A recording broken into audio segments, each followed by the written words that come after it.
Okay, so very good afternoon to all of you. So this is our lecture 9 on this topic of energy management in grid integrated solar PV based smart charging station in presence of optimized battery energy storage system. Now I will mainly concentrate on the microgrid. The charging station essentially is because that microgrid is also considered as a point of charging of that e-vehicle. But not only the e-vehicles, there are other loads also, right? So I divide this total part in two categories.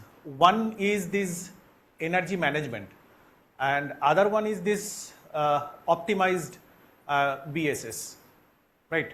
Energy management and optimized BSS. So this particular topic is related to one of the project funded by the DST and European Union. It's a collaborative project where several institutes and industries from either side of the country they are actually involved, and it's kind of a deployment project. So what was the aim of that project is to deploy the actual microgrids in two sites in India. One site is in Ghoramara Island, which is in West Bengal, and other one is in Keonjhar, which is in Odisha.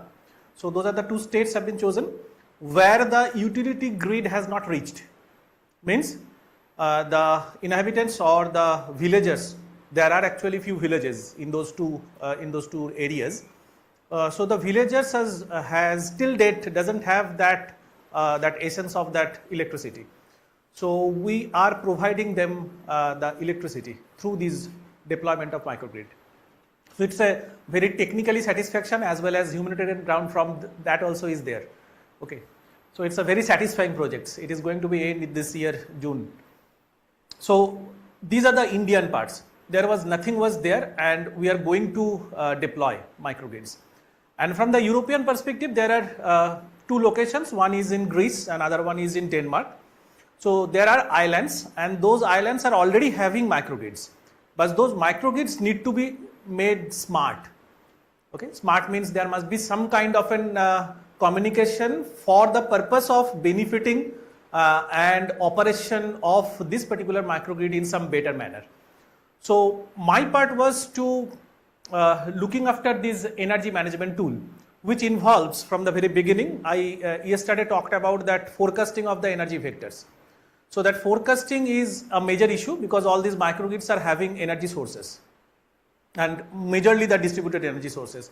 There are solar, there are wind, there are energy storage units, there are biomass, biogas, gas turbines, and so on and so forth. So each of these microgrids are having a cluster of different energy vectors along with load. So the loads again can be categorized as that household, maybe for a small market, maybe there is some schools and hospitals and electric vehicles, of course, right? So there are different kinds of loads. So we are categorized those loads and the time frame, the load profile can be achieved. But as because from the Indian perspective, there was no electricity, so there was no load. So there is no historical data for the load.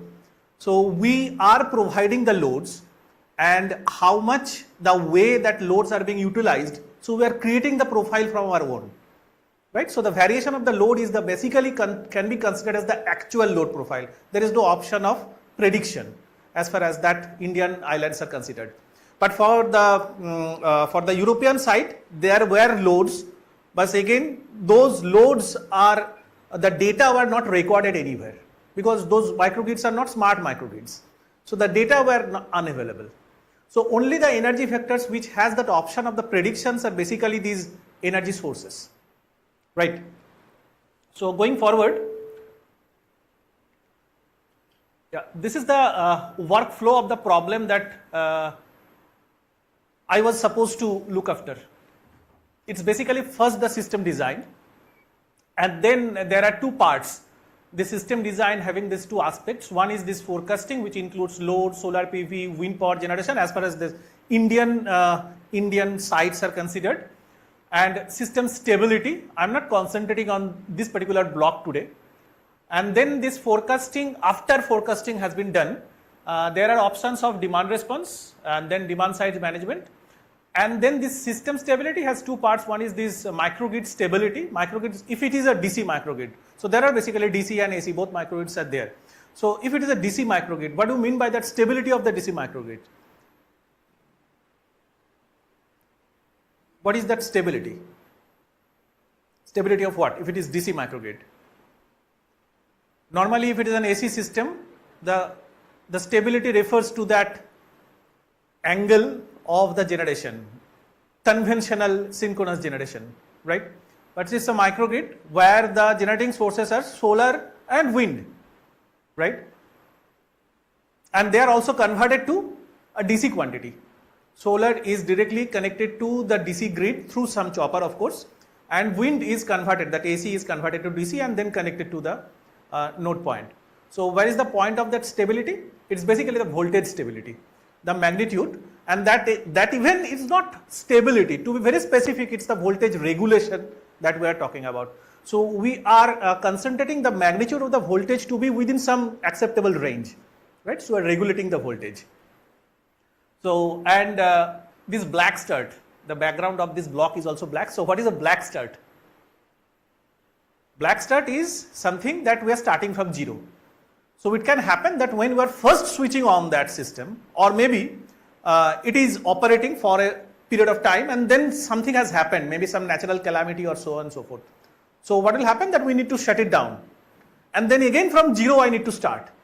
So what are the actions need to be taken, how the converters and the inverters will work, because each of these generating units are connected to some power electronic interfacing. So whether there will be a grid follower or the grid forming converters, right?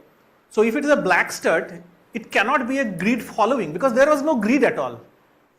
So the converters need to operate or the control in such a fashion that it can form a grid. So it is a grid forming converters, right, instead of a grid following. So the converters are basically of these two types, in the sense that whether it is connected to a grid which is existing, so it's a following that grid parameters and the variables. So it's a grid following converters, or it is forming the grid, right? So it's a grid forming converter. So for black start, the strategy is that it should work in a grid forming fashion. So these two are not the topic of our concern today. So we'll concentrate on these upper portions. Okay, these are not visible properly, but it's a development of overall control algorithm, because whenever this box is done, then this data will be transferred for the development of the overall control algorithm and then implementing and testing and deployed at that Indian demo sites. So this is for the Indian demo sites. That's why we are seeing that there are solar PV and wind power, but of course there are biomass and biogas. So this is the background that we have created, and then coming to the overview of today's presentation, which is having this energy management and demand side integration. But in between, I will also talk about that battery energy optimization. So energy management, it involves that efficient utilization, monitoring and control of energy resources. Battery and other storage devices are also need to be there as a backup. And then demand side integration, I already talked about yesterday, that we are basically including the load for the purpose of that management of the energy, right? So load, the customers can also take part while we are managing the energy, okay? So we are giving you that customers, the operators are giving some particular time frame, asking that this is a very critical time frame, because the energy sources are having a lower energy side and the loads are pretty high. So either you curtail the load or you shift the load so that I can make that balance of energy, right? So that's a demand side integration. So I need to know that what is the grid condition, the pricing signals, availability of the renewable energy. So all these will ultimately determine that what should be the way that this exchange of power and the exchange of money will take place. So what are the challenges that we are facing is that renewable energy integration, the first and foremost challenges, whenever we are integrating some renewable sources, that itself is a challenge. After integration, the challenges are there, but connecting and renewable source itself is a challenge. Then energy storage and grid stability. So for the purpose of that stability, we are using that energy storage, because whenever we are seeing that this may be the variation in the sources, this may be the variation in the load, then you are just find out the deficit between these, the difference between these two two lines, two variable lines. That should be the way that the energy storage will have its own way of power line. So economic factors, then these technological and operational complexity, regulatory issues. Of course, you cannot avoid that regulatory issues and that feasibility and the social aspects. The problem with these kinds of projects is that it's a deployment kind of a project. It's not only making a prototype, right? It is not in the laboratory. It is already deployed, and which can have a support for a certain period of time. The technical support can be given for a certain period of time, because the funding agency have a limited fund with us. Okay, so after that, if that should be sustained, then the local people need to be trained. Otherwise, that sustainability will vanish. Okay, so that's another challenge. That's a social aspect. So how much feasibility? So it should not be very complicated. Only 2-3 points of operation will ultimately make the feasibility of the operation of the whole system. That's again another challenge. So how to make it simple but doing some complex work. Fine. So problem statement is that energy management tool for energy vectors like wind and PV, and performing forecasting and demand response using a machine learning algorithm, and then aim to develop an energy management tool for isolated microgrids. So that's the important part. Isolated microgrids, they're not connected with the grid. If it is connected with the grid, then anywhere there is a problem, then there is a grid assistance which is available. But there is no such grid is available. Energy vectors, forecasting and demand response, these are the 3 aspects that we are looking for. So objectives are that should be capable of serving any microgrid, should allow, so any microgrid means there are 4 sites as I was talking about, 2 are in Indian side, 2 are in the European side. So the strategy should not be different for different sites, because it's a single project. So your strategy should be of a single kind of an, I should say that the code can be different, but whenever the operator will think that I am sitting at this site, I want to manage this particular site, so I should be ready to deal with the site situation. So it should be generalized in that fashion. Should allow integration, and should be adaptable to various load and energy vectors.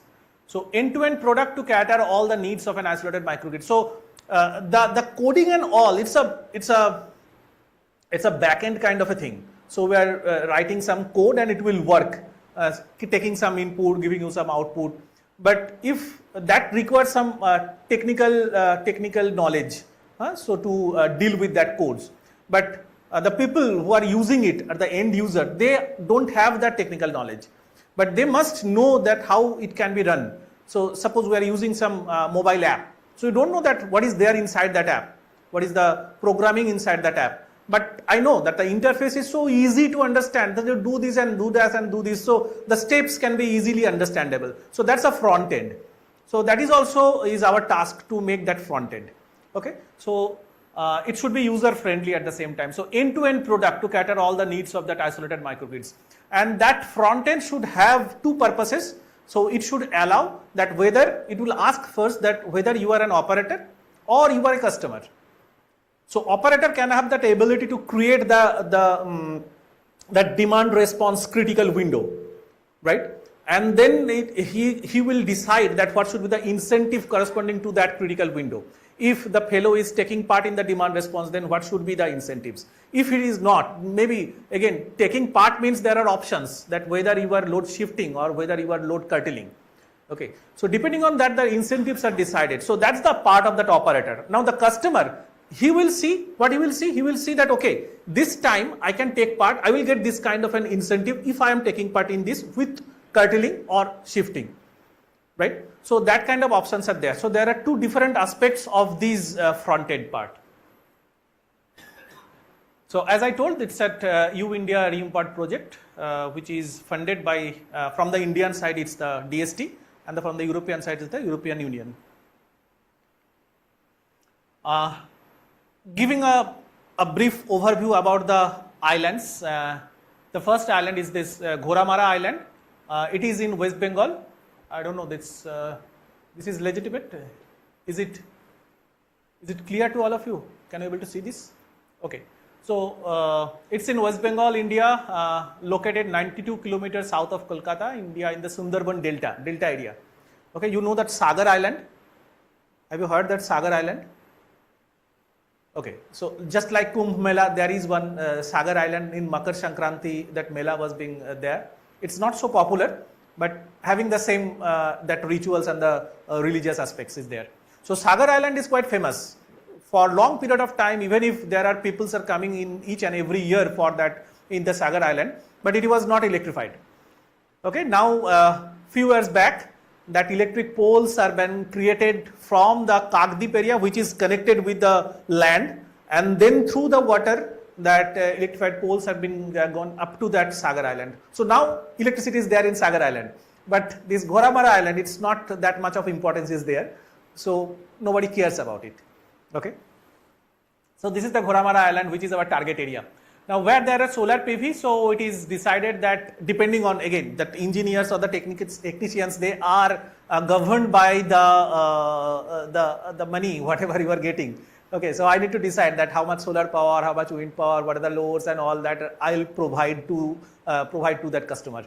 Okay, so on that basis, the area which is available. So we had a talk with the panchayat of that particular village. There are basically 4 villages, 1100 houses. So we had a talk with them, and then I understand, okay, there is a school which is a primary section and the secondary section, that the school area is available, which is near to the that river.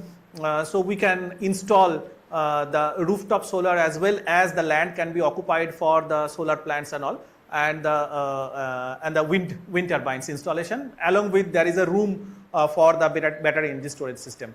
So all these need to be take care. So depending on that, the availability of the area of the land, we are having that solar module power, which is 540 watt peak, and then wind turbine, which is 5 kilowatt. Battery is 240 numbers with 2 charge single in parallel, so 2 volt 750 ampere hour. Consumptions, so as I told, that categorize of the loads are these non-critical loads, which are the residential households, and then there are market, school, which is commercial load, and hospital and poultry farm can be considered as a critical loads. Poultry farm, why this is a critical load? Because 24/7 that bulb need to be glowed, right? So that's why it's a critical load. Okay, and hospital, I should not say it's an hospital, it's kind of an health center like our in campus. Okay, but whenever there is a need, the electricity must be there. So consider that load to be as a critical load. Historical price data, it's not applicable, it's not available. Okay, N stands for not available. Okay, okay, the tariff that we are deciding to make this is sustainable, I need to ask some money from the customers, of course. So for the beginning, it is not decided. Dynamic pricing was not there. Okay, dynamic pricing was not there. It's 50 rupees per month per house. Assume that 1000 houses for calculation purposes. So as I told, there are 1100 such families are there. And then the commercial is rupees 100 per month per load. Assume 6 commercial. Okay. And also there is another aspect of that connection of that electric vehicle. Those 3-wheeler electric vehicle that we are providing from that project fund only. We are providing, and along with that there was one electric boat. So that electric boat is a solar PV based electric boat that is also connected that Sagar Island, the Ghoramara Island and the Kagdip, which is part of that land. Okay, so that electric boat is also provided, and that is again solar powered battery assisted electric boat. So that will also charge from this grid only. Climatic condition, that is the major problem. So you go there and you will find out beautiful that scenery, right? But it's not for stay purposes. Okay, you cannot stay there for a long period of time. 1 day, 2 days, that's enough. Okay, it's over and that you come back to your home. Otherwise, you cannot survive. So you just imagine that the condition, that how these villagers are living for years after years. So this is cyclonic area, and it was written that extreme weather conditions every 2 to 3 years, but now the scenario has changed. You will see that this kind of cyclonic weathers are coming in 2 to 3 times in a year, right? So there are so many names have been given, Ayla, Laila, and there is a long list of these such kind of names. right? So this is coming in each and every year, maybe twice or thrice. So, and that is affected. This area was quite affected because of this portion. So that wind turbine, it's not an electrical part, but the wind turbine is installed with that resilience with respect to this extreme weather condition. So even if there is very high wind, the structure is still rugged there, and it will not disturbed, right? Even if we are not producing power from it, but the structure is still should be there. So it is weather resilient from that critical condition. Keonjhar, again a beautiful scenery. So we have visited, and it's, you'll love it. It's on a hill and then inside a jungle. So it's a beautiful area to rove around, not to live. Okay, because there is again no electricity. But the people are so kind. So the area is 202 hectares, 75 houses with 300 population. So nobody cares, right? Nobody cares. Cares from that sense, it's not that it is inhuman, it is uneconomical. To install that or to cater that utility grid till that point, it's uneconomical, right? So the only option is that you create a microgrid there.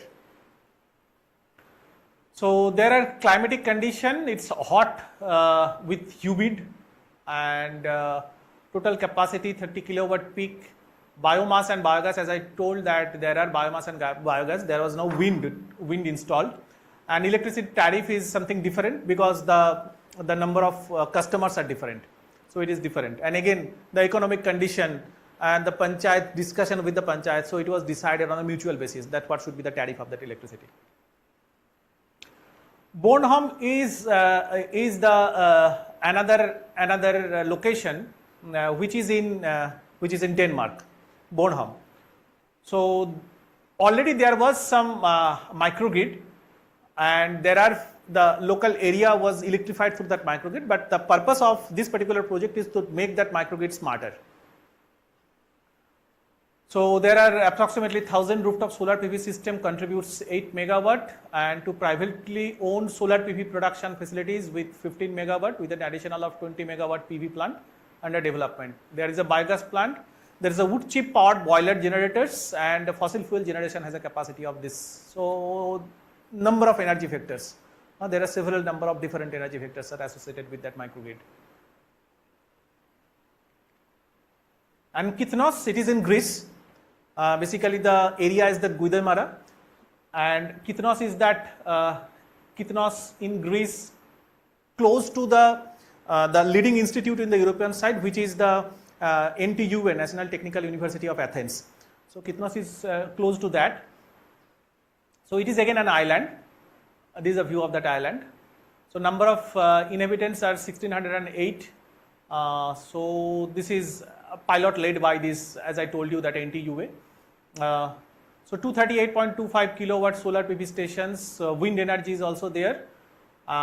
Each one is having 500 kilowatt, totaling 665 kilowatt. So that's some overview of these four sites.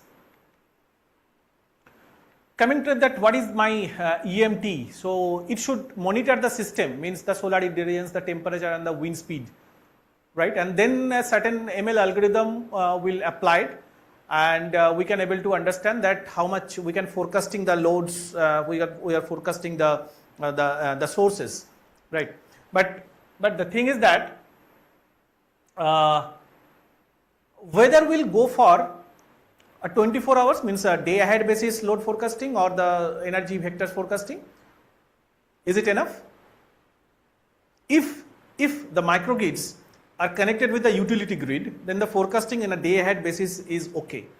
But if these are isolated manner, then anything can happen within a short period of time. So the forecasting with a shorter time period will make the things much better for the management of that energy, right? So that's why not only 24 hours, we have forecasted energy factors for 6 hours ahead. So which is pretty close to each other. So you can take a decision knowing that what will be my node after 6 hours, right? So that 6 hours ahead forecasting is also one of the strategy that was developed through this project. Now this utility algorithm means the load, the time frame for participants, the demand response. So I should have that ability to understand that whether I am taking part in the demand response or not, what is the critical window for which I am taking part in the demand response. And then the or utility, they will decide that, and consumer, they will participate it. And the pricing algorithm, whether I am getting some incentive out of it or not. What will be my bill after 1 month, electricity bill after 1 month.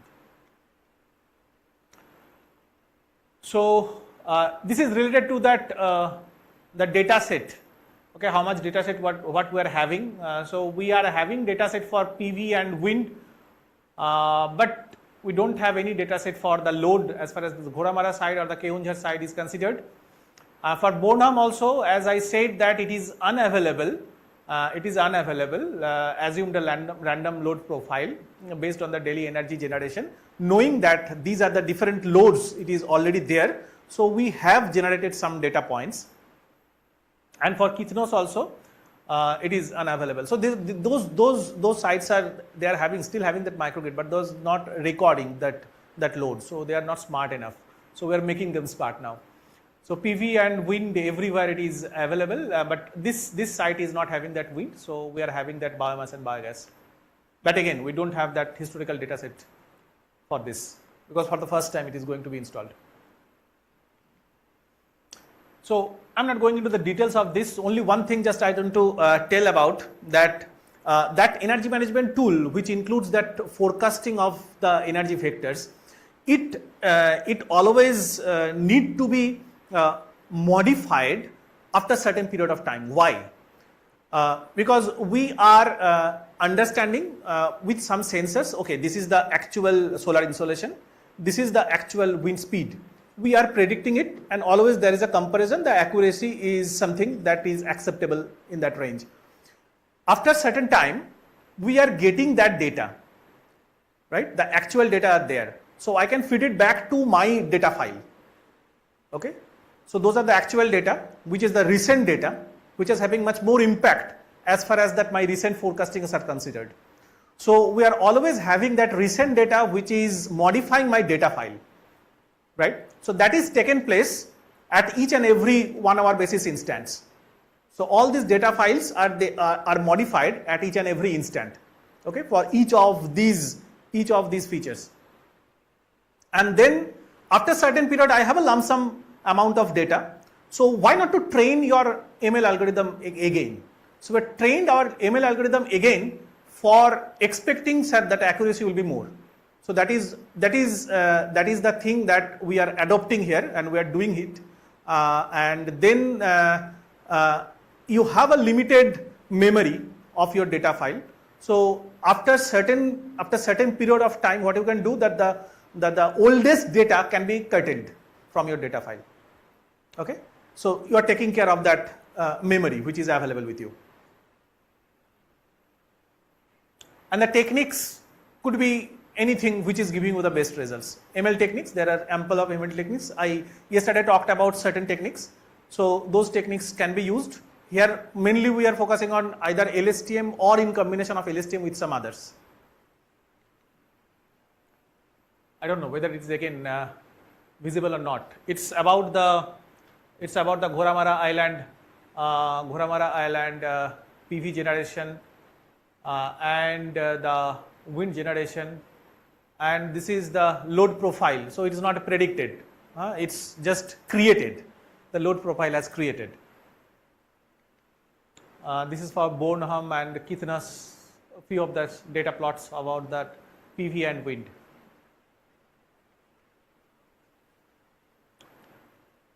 So see, this is my PV generation, this is my wind generation. Almost there is no wind for that particular day which is considered, then the total load is something like this. So this is that difference.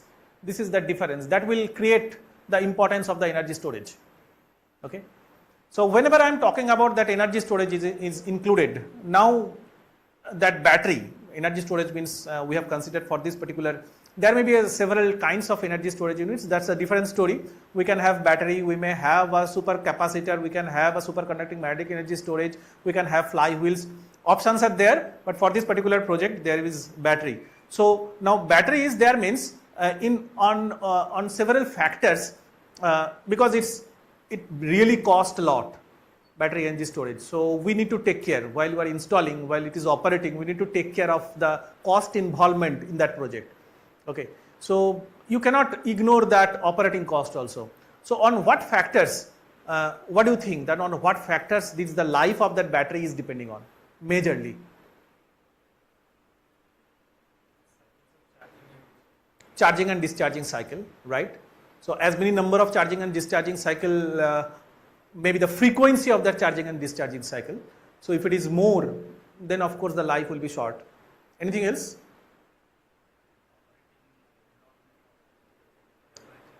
Environment. Environment means majorly the ambient temperature or maybe the operating temperature of the battery itself, right? So those are the two major factors which are affecting the life of that battery. So we have considered, again I am borrowing few slides for this optimized battery energy storage from my student Dipanshu, but I should not say now, he is not student now, my earlier student. So I am borrowing some slides from his work. So battery energy storage system, this is a very popular equation, mathematical modeling of the BESS, considering this is the equivalent circuit of BESS. So it can be used as a source, it can be used as an emergency backup, it can store energy, it can generate energy as and when needed. So the terminal voltage can be expressed with the help of this equation, right? Where normally I know that this ampere hour is the rating with which we are normally giving the rating of the specification of the battery with this ampere hour. Now model of battery energy storage, it's a pretty popular model, capacity fed. The very name suggests the capacity is fading. Whatever the capacity at the beginning of that battery is having, it is faded with years, with ages, right? So the model which includes that capacity fed is known as that capacity fed model of BESS, right? So that involves certain factors of this DOD and SOC. The full forms is depth of discharge and state of charge. Depth of discharge and state of charge, along with the temperature and the charge discharge rate as we are discussing, right? So just have a look that how this capacity fed versus time, the variation in charge discharge rate, right? So you see that it is C by 2, 2C, 6C and 10C. You know this? This 1C means what? If I say that the ampere hour is given, 10 ampere hour means what? 10 ampere in 1 hour, right? 10 ampere in 1 hour. So that is 1C. That is 1C. Okay. So if it is operated with C by 2, if it is operated with twice of C, if it is operated with 6C, 10C, then how the battery life is having that impact on that discharging rate, charging discharging rate. Okay. So this particular picture will show you that you go on increasing that charging discharging rate, the fade will be more. It is increasing with that fade, okay, which is expected. And the next one is that with respect to the temperature, right? If the temperature increases, then for a particular charge, so it is fixed at C. It is fixed at C, and for that particular charge, how it is having that impact on the life of the battery, so how the capacity is faded. So that is being shown. So go on increasing the temperature, we will see that it is going downwards, that the characteristics is going downwards, right? It is first it is fading. The model includes that the dependency of SOC is neglected, and so cycle life model to study the impact of the temperature and DOD. So this is something that we are looking for. And inclusion of SOC will somehow, so there are some alpha and beta, so fitting coefficients and then the compensation factor. So these things are already available in several literature. So I'm not going in the detail of that. Only information is that it is for a lithium-ion battery that was being considered for the study. Okay. So you can modify your Q loss by inclusion of this state of charge behavior. So lithium-ion battery is having this kind of that cycle life. Okay.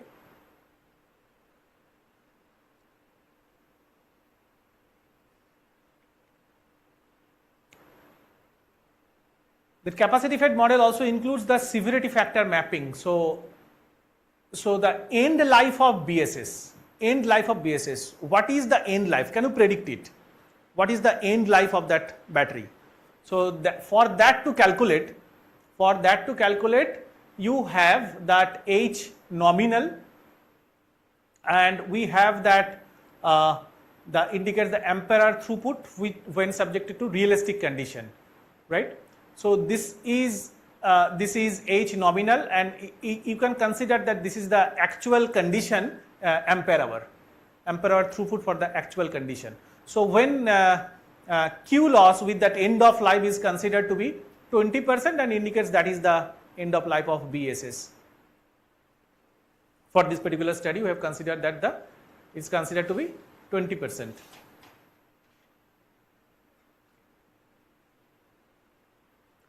This particular figure I showed yesterday, that taking some inputs, I'm passing it through some filter for that pre-processing of the data, and then some LSTM autoencoder is giving you that forecasted insolation. But it is not only the insolation, it could be any variable such as wind speed also. So that LSTM AD model for forecasting, and then this was also that yesterday's plot that we are having, that actual and the forecasted plot.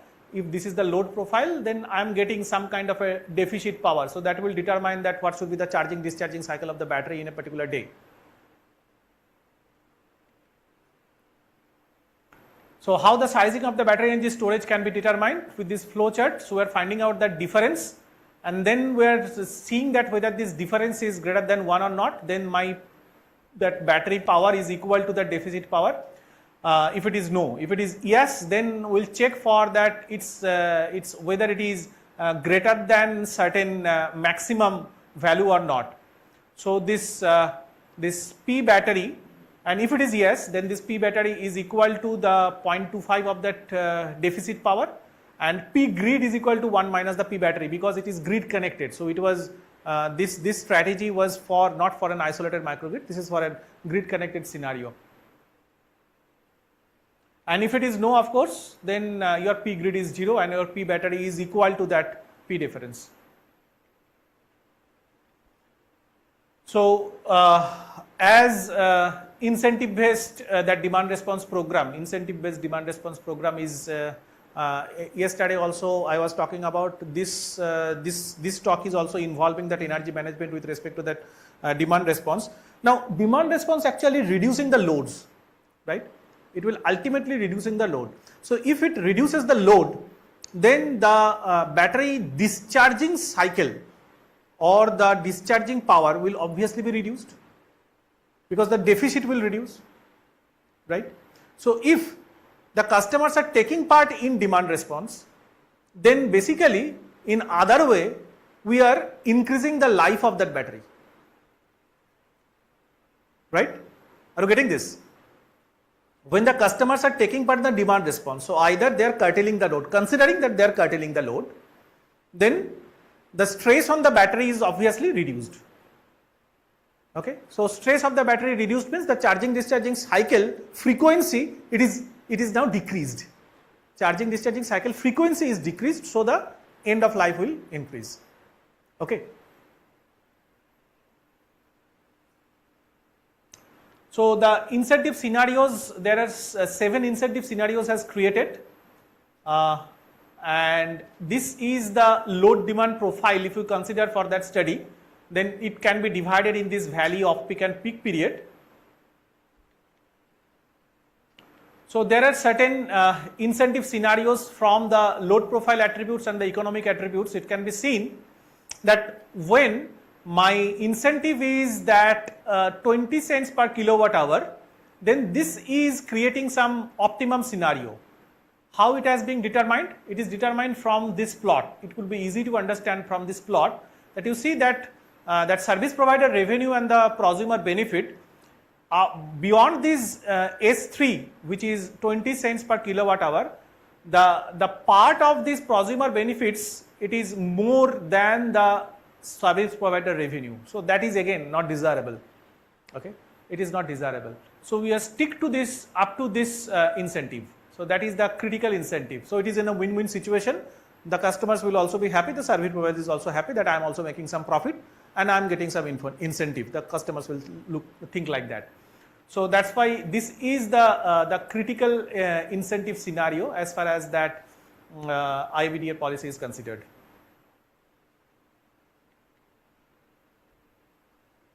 But at the same time, if the customers are reducing loads, then they are basically sacrificing the enjoyment of the electricity, at least for certain percentage, right? So there is one index which was also considered, which is known as that discomfort index. Okay, so if the discomfort increases, means the customers will be angry. So the discomfort, depending on that, you are actually compromising that. So the satisfaction or the discomfort, you are compromising on that. So you cannot take part where you consider, even if the household considers to be that non-critical load category, but of course to me my loads are critical. Okay, from the operating point of view my loads are non-critical, but at least to me my loads are critical. So I am enjoying some electricity, I have that connected load, so why not to use as per my wish. But again, if I am getting some kind of an incentive, I will take part, but not fully. So how much I am compromising, so that can be find out with the help of that discomfort cost. So the discomfort cost is pretty high because they are taking part more and more with that consideration that I'll get more incentive. So when you will get more incentive, you are taking part, because if you are curtailing load more, then you will get more incentive. So on that respect, this again, that S3 is considered to be pretty realistic. So again, continuing with this capacity fed model, so we have found out from those equations that how many such lithium ion cell will be required, what would be its nominal that ampere hour throughput, and then what is the number of cycles for this, if I consider that my DOD is 0.75. So we have considered the range of the state of charge from 0.2 to 0.95, and the and C rate is C by 2 to C by 20. So it's not C, it's either C by 2 or less than that, taking care of that life of the battery. So these are the details of the fitting functions. If you can remember that earlier slides, it includes some alpha, beta and eta. So that fitting functions along with that E, A, R and Z. So those fitting functions are given here. Temperature variations are also considered, because ambient temperature plays some vital role deciding that that life of the battery. So that summer is having some minimum, maximum and average temperature, mild weather and the winter. And this is showing that severity factor with respect to that C rate and SOC, how it is varying. Okay, the severity factor at different temperature. So it is quite having some impactful scenario if the temperature is varying from -5 degree to 40 degree, right? So it has a major role to play to decide the life of battery. But if you consider that SOC, so 0.2, 0.35, 0.55, 0.95. So as I told, that SOC range is considered for 0.2 to 0.95. So see the layers, how it is differing, the severity factor, how it is differing if that SOC is different. So with respect to the temperature, that difference is not that much, but of course it is visible. It is visible. As the temperature increases, that initial SOC that plays some role. Okay.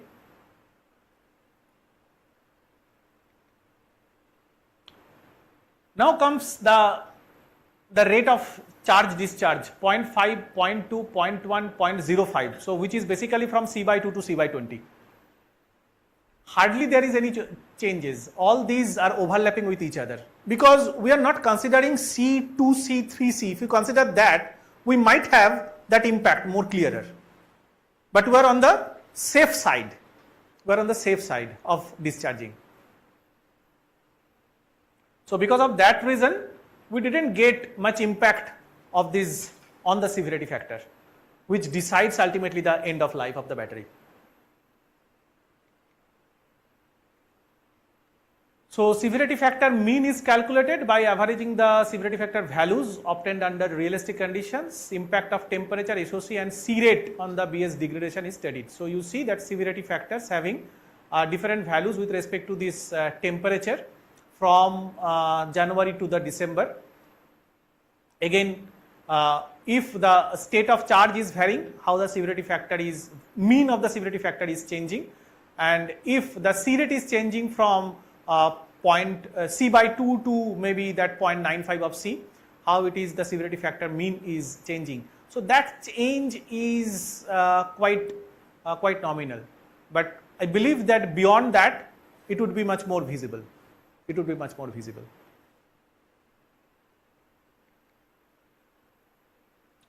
So now my target is to find out the optimum operation of this battery for the for maximizing the battery life. Okay, so or at the same time minimizing the cost involved. So we are taking care battery life as one of the constraints. So my objective function is the cost involved of that, and there are several constraints related to that. So degradation cost is my objective function. Degradation cost is my objective function with some constants. So what are the constants? There is a power flow constant. So obviously, if you consider there is a PV power, there is grid and there is battery and there is load. So battery can be either act as a source or act as a load, depending on whether it is discharging or charging respectively, right? So you need to balance that power flow equation. You need to have that limit of that battery power. It should not be beyond this minimum and the maximum limit. You should have that SOC range. So it should be within that range of that SOC. You should have that capacity constraint. It should be maintained within this minimum of this remaining and the surplus during charging and during discharging, which is available and the deficit. The minimum of between these need to be taken, right? Is this clear? Minimum of what is remaining and what is surplus. So there could be a surplus energy which is the need of that system. But what is the minimum charge or the remaining charge in the battery? That maximum I can give. So the minimum of these two will determine the Q, that capacity of during charging module, and during discharging module, what is the available and the deficit. Minimum of that could be the deciding factor. And then there is some penalty factor violating of that constraints. So some penalty factor is being imposed.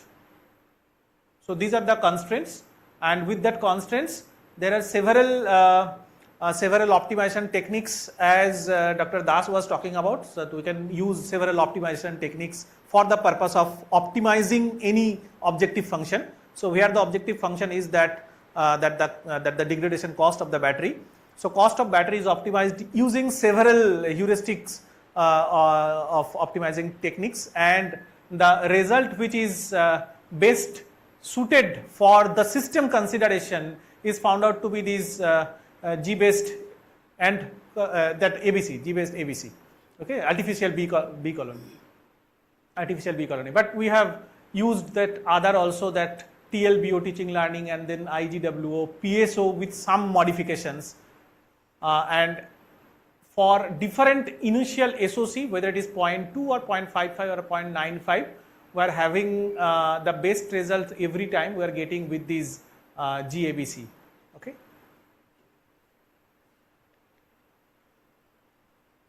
So we considered that GABC as my choice of that optimal technique, and then we find out that with some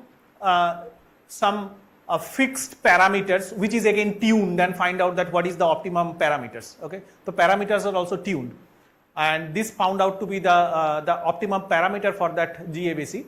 And with this tuned parameter, optimum parameter, the degradation costs are find out for different SOC level and different weather conditions. And thereby, if this that EDRP, that demand response policy, that incentive based demand response policy is adopted, then how much is the saving that we are basically showing through this table. And you can see that this is the degradation cost without outlier filter and without EDRP, means that what is the impact of the outlier filter. So earlier we have some kind of a study that without outlier filter we are using that LSTM, and then it is giving some forecasting results, and thereby we are getting that battery degradation cost. And then if that outlier filter is there, so the noises are eliminated through that filter, so obviously we'll get some better result. Degradation cost with outlier filter but without EDRP, and then it is this the proposed one, the degradation cost with outlier filter and with EDRP, and every time we are seeing that this yellow bar is lowest, whether it is summer, mild or winter. Okay, so the degradation cost minimization is our objective, so we are achieving it quite satisfactorily if the demand response policy is being implemented in that particular system. Yeah, now if the forecasting tools are there, the battery degradation that minimization optimization policy is being implemented in presence of demand response, how this energy management tool will work. My God, this is not at all visible, but anyway, so we have that controlling code, So this is the grid operator or the utility aid algorithm. So how the grid operator will look into the system. So we have that login page. So it will ask first that are you user or grid operator? So this is the interfacing I am talking about, the front end, right? Are you user or grid operator? If say that okay, I am grid operator, and if say that I am user. So if it is grid operator, then it will ask that you select your location. So as I said that this particular project involves these 4 sites. So we'll select that Goramara or Keonjhar or Kitnos or Bonam. So I will select it.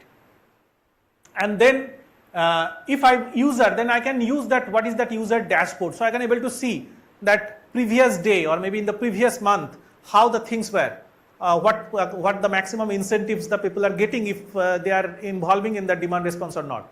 So I can have that intuition of taking part in the demand response. That's why this dashboard was created. So you have that ability to gain through some incentives, right? So you can go through that dashboard, and there is a master dashboard which is connected with this grid operator.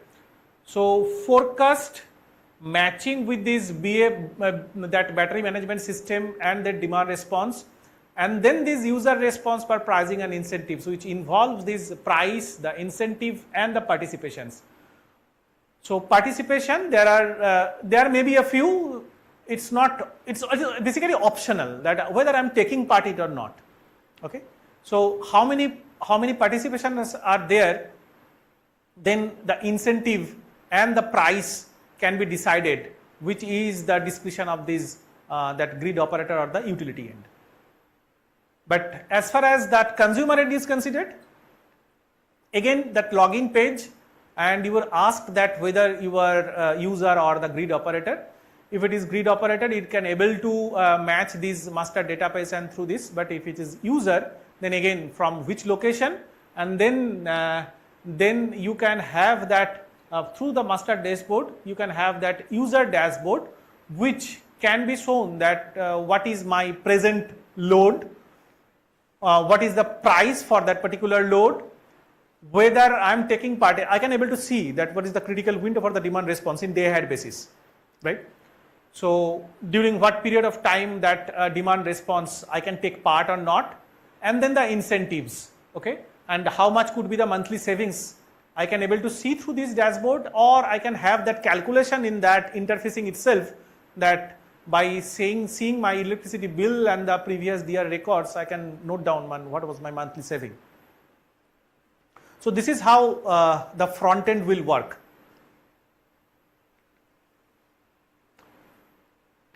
So pricing, how it is decided? So there are 4 sites. So as I said that this Ghoramara and Keonjhar, they are having a fixed tariff independent of the units consumed, because we are providing the load, right? And we know that how much energy we are going to generate. So this is not a dynamic pricing.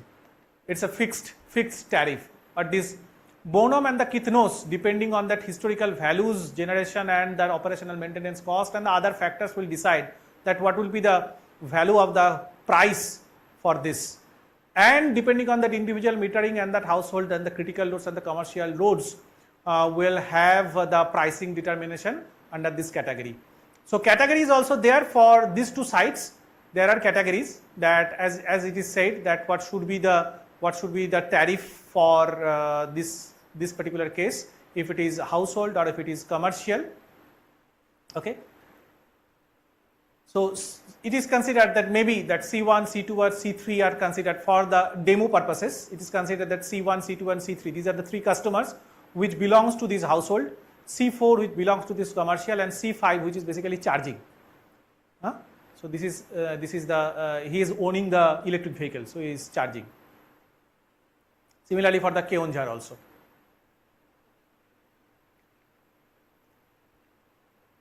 So how it is decided? Again, that incentive mechanism, it's on the day ahead pricing. So whether there is a participation of that demand response or not, if it is not, fine, there is no calculation. So it's a fixed price. But if it is yes, then you can choose LR or LS, load reduction or load shifting.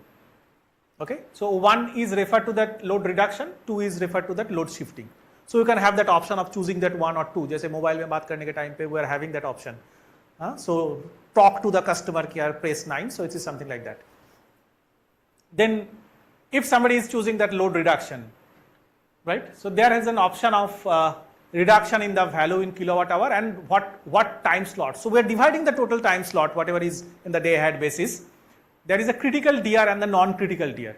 So you always can take part in that demand response, even if it is not critical, right?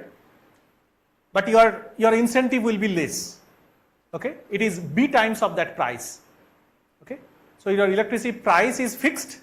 So whether it is A times or B times, critical, your A is greater than B. Of course, your A is greater than B.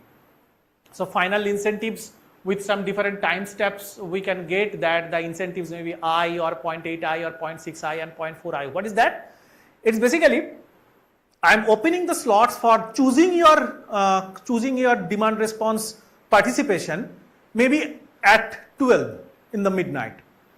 Okay, 12 in the midnight for the next day.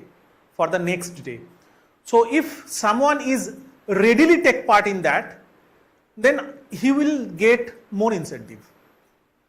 Okay, so total 24 hours is divided in 4 slots. Total 24 hours is divided in 4 slots. 6 hours, 6 hours, 6 hours, 6 hours. Within the first 6 hours, if somebody is participating, he will get the full benefit of the incentive. But if you are in a dilemma that whether I will take part or not, so your action is delayed. So with that, you are getting some kind of a less incentive, 0.8 times the actual incentive, which is allotted. Okay, or maybe 0.6 times or the 0.4 times. So then, as soon as this demand response participation is decided as early as possible, it is easy for the operator to take action against anything. Okay, whether it is a normal or some disturbed condition. So that is why we are asking that you participate as early as possible. So it would be helpful for me and you will get more incentive. Okay, so that is the purpose of giving a different incentive, even if taking part for the same time window, even if it is a critical. And if it is load shifting, so this is for load reduction. If it is load shifting, that how much is the reduction value? The time slot, which is again depending on this electricity price. So C times, D times, E times or F times. So critical DR, non-critical DR for time slot this and for time slot this. Okay. So that is how that load reduction, the load shifting are considered. But of course, you will not get any incentive if you are not participating in the demand response. This is an example of these 5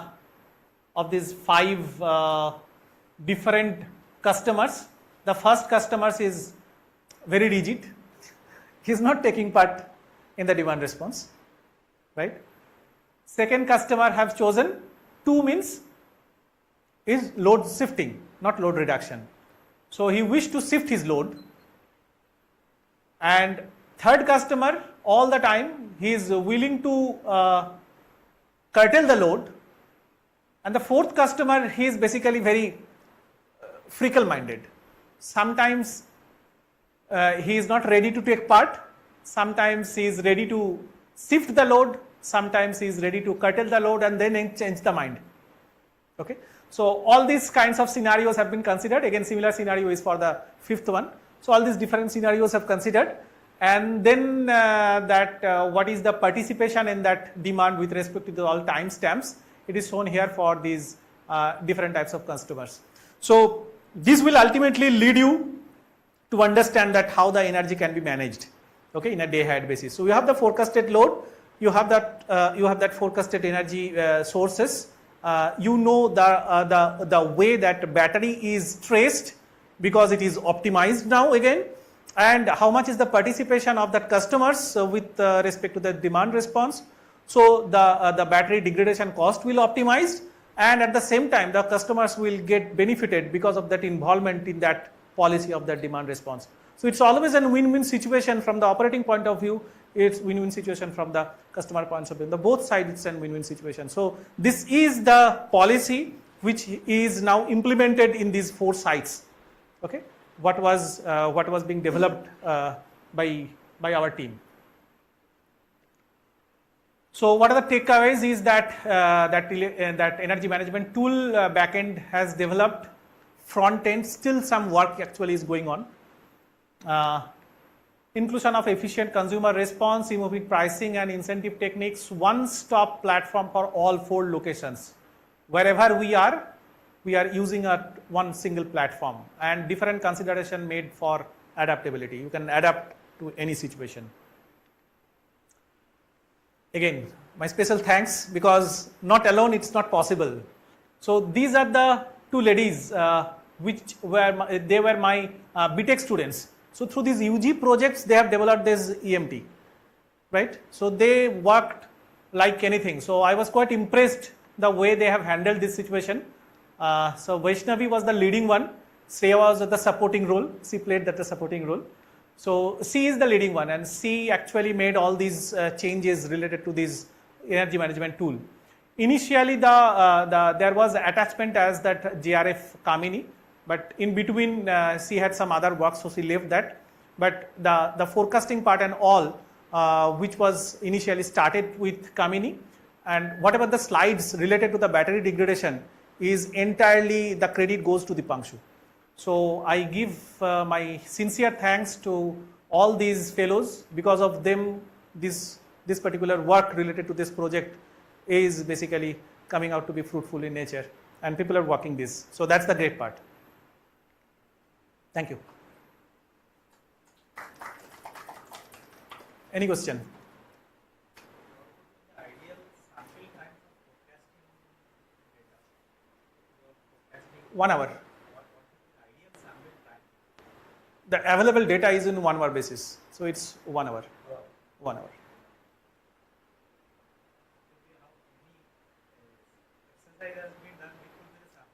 Yeah, the thing is that it depends on that how much is the cloud size, the recording and that storing that data.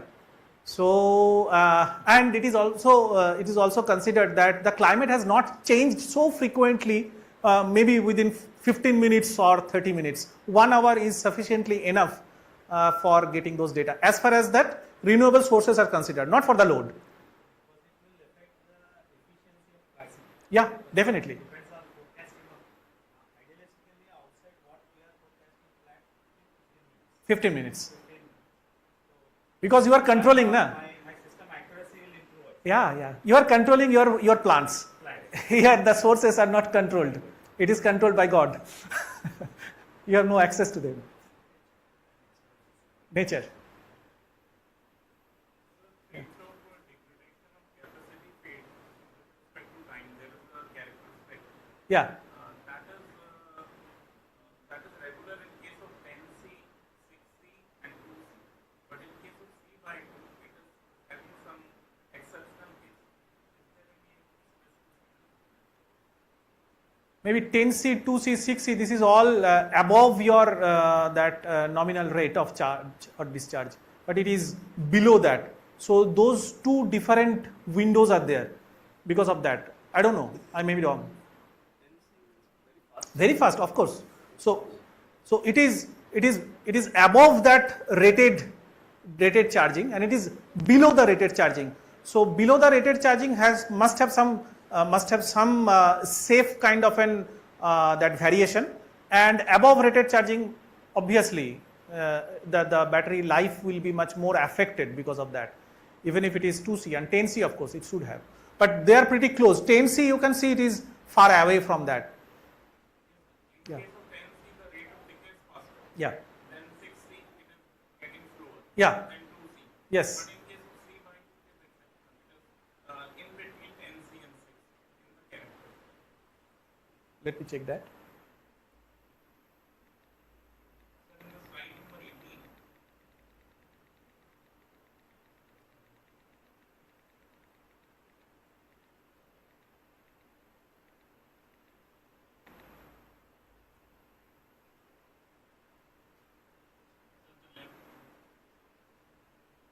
Okay, so this one. Huh.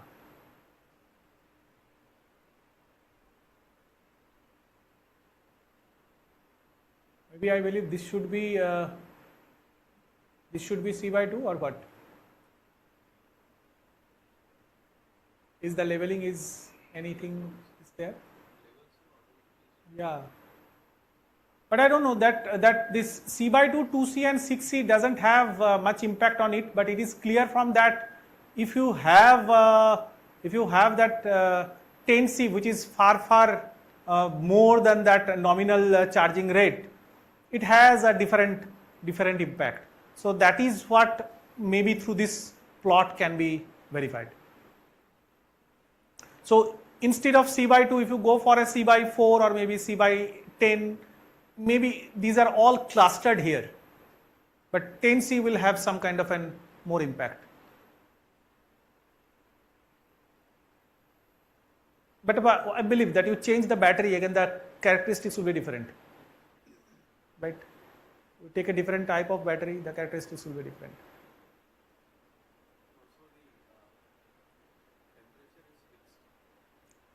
Temperature is, yeah.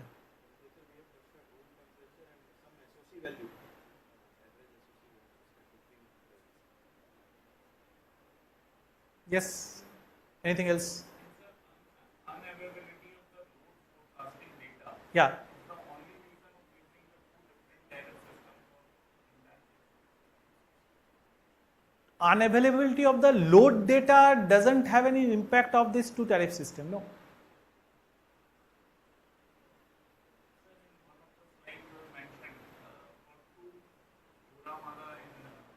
No. Keonjhar and Ghoramara are having two tariff system. That depends on that the societal the situation of that particular location. It's with the customers and the panchayat. They are mutually agreed upon of paying that much amount for these household purposes, for the commercial purposes, or maybe for the TV charging. So these were mutually decided. It was not that it was not available. There was no load. There was no load at all. So tariff is being mutually decided, and it was coming with that. So they are having two different states, two different locations, two different scenarios. The economic condition of those two different areas are different. So depending on that, it is decided.